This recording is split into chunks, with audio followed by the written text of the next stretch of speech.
এমন অনেক বিষয় এ বিশ্বে রয়েছে যা এখনও আমাদের কাছে অজানা। ঠিক তেমনই এ বিশ্বে এমন একটি টেলিফোন বুথ রয়েছে যেখানে মৃত মানুষের সঙ্গে কথা বলা যায়। মৃত মানুষের সাথে কথা বলার টেলিফোন বুথ রয়েছে জাপানে।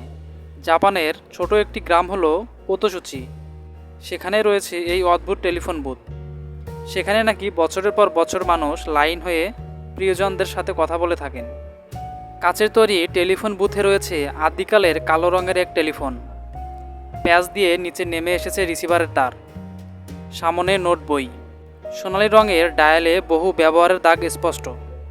এখানে এপারের লোকেরা কথা বলেন ওপারের লোকেদের সঙ্গে। জাপানের ওতোশুচি শহরের বাগান নকশাকারক ইতারু সাসাকি 2010 সালে প্রথম এমন সংযোগবিহীন টেলিফোন তৈরি করেন, যাকে ইতারু বলেছেন উইন্ড ফোন।